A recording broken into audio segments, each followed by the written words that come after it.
Hey Yetta, do you need a big stick when you're gonna use it for leverage? Moving forward with the Decker team. Moving forward together with the Decker team.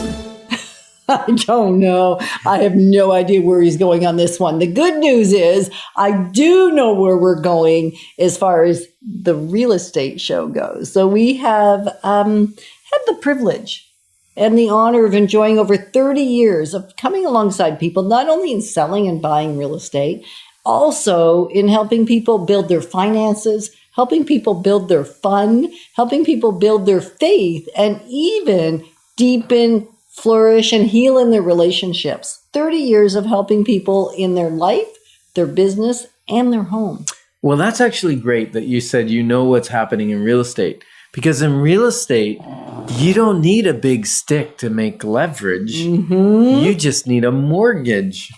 Exactly. And in this episode, you're going to learn, how does the mortgage, a mortgage, give me leverage?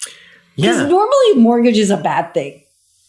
Like, I think of a mortgage, I don't want a mortgage on my house. I want to own my house outright. And there's this sense and feeling, I think, for a lot of us, that mortgages feel confining. It feels like somebody else owns my house and not me. Well, that's one opinion. That is an opinion. Yeah. And it's a feeling that I think people say that to me all the time. Yes. And it may not be the best thing, because if let's say you pay off your house and then you re-leverage it to buy other properties, right? Right. Now we're leveraging our asset. In other words, wake up your lazy asset of your house. If you own it all, why not put it to work? Give it a job. Give it a job. And when you're sleeping, you make what I might call back of the head money. It's on the pillow money. Like the pillow, your head's on the pillow, you're sound asleep, you're feeling great, and you're still making money because you've leveraged. Now, we're not talking about, there is a caveat here. We are not talking about over leveraging. And the great news is the Canadian system in mortgaging, unless you're doing high risk second and third mortgage type kind of stuff, high interest rate and things that we're not necessarily, there's the odd time we might recommend it. However, it'd be very rare. If you're working within the Canadian system and you have a job and you have income, so you're solvent, you really can't go wrong. The system's not going to allow for you to mess up. Well, let's look at that, Yetta. Okay. Because leveraging can be dangerous. It can be. And that's the risk for people. They've heard stories. Yeah, I heard Warren Buffett actually say that leverage in the hands of the ignorant, he used a different word, I'm going to say ignorant. Of the one that doesn't know. The one that doesn't understand. That's the meaning of ignorant. I understand, but I'm clarifying because I don't like it when you tell me I'm ignorant. He says it can produce some stunning results. And I think what he's saying is, and friends of mine have done this, and I've actually done this, to be truthful, leveraged in the stock market and lost my money. Lost like a lot of it. Because if you're leveraged, let's say you put 20% in and 80% is borrowed money, as soon as the stocks go down 20%, they want you to sell stocks to keep your leverage proper so that they are protected. Right. For their 80% is protected.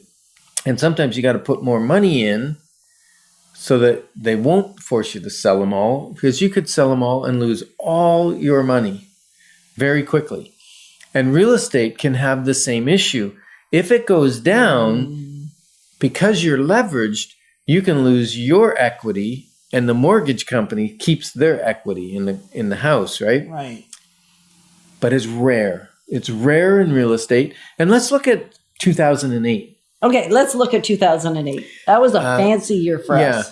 In Ottawa, anyways, we had a hiccup for about 1 month in October. But in the United States, some prices went down 50%. But they had also been going up 20, 25% a year because they were doing terrible lending practices. Lending practices that were not sustainable. Yeah. Lending practices that were going to get in your way. And the great news for us as Canadians they learned from what our American counterparts were doing and didn't allow that to happen to us. They actually kept making the lending stricter and stricter and stricter. And it has continued. Yes. But what's interesting is people that invested in property, their equity got eaten up because the value went down, but they still had a tenant in there. And the bank didn't call the mortgage, because why would they call the mortgage if they're getting their payments? They had a lot of houses where people couldn't pay the mortgage. They had to take those ones. They don't want to take one where people's making the payments, right? And guess what? Do you think the rental prices went up or down in that horrible time? The rental prices went way up. Yeah, because So all if the you- people that lost their houses had to rent. So if you owned property, even in a depressed market, often, especially in this scenario, the rental prices just kept going up and up and up and up because the demand was so high. So in fact, you just had to wait for it to rebound. So they continued to pay off your mortgage. So yes, your equity position on paper looked dismal for a little while, and yet it rebounded, and then they But it were doesn't- thriving yeah, again. it doesn't look now. Prices are way over 2008 prices at the high end of the market. In pretty much every market. Yeah. So here's what's interesting. Let's say you buy a $500,000 house. You put 20% down. You're actually leveraged 5 times. So whatever income you make on that house, you get to multiply by 5, because you didn't invest in 100% of the value. You only invested in 20%. So that's 100,000. So let's say in the last year, prices went up 20% on a $500,000 house. That's $100,000 on your 100,000 investment. Means you made 100%. Like you But- doubled your money. But let's look at 5-year That's rate. crazy. 5-year rate. was Crazy awesome. Crazy awesome. 5-year rate was 7.8%. And many of our clients did that. They bought townhouses at 300, 400, and they made $100,000 on it.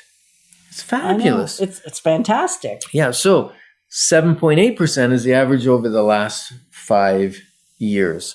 So on that 500,000 house, that's about $39,000. But you didn't invest 500,000, you only invested 100,000. So if I make 39,000 on 100,000, that's 39% rate of return. I know. Try and go to the bank and get that. Well, I put some money in the bank the other day because Oh, we have no. we have some surplus money I that know. it hasn't found a home yet. And I said, well, we better move all this money into this savings account because at least we're earning interest. And the bank lady said, yeah, you're going to get 0.1% in interest. I go, ooh, is it even worth moving it? Probably not. Just leave it alone. So the incredible thing with real estate is you get to leverage the bank's money or private money, and private money is a little more expensive. So leveraging other people's money is brilliant. And equally as brilliant, one of my favorite types of leverage is leveraging other people's knowledge. You don't have to learn all of this stuff.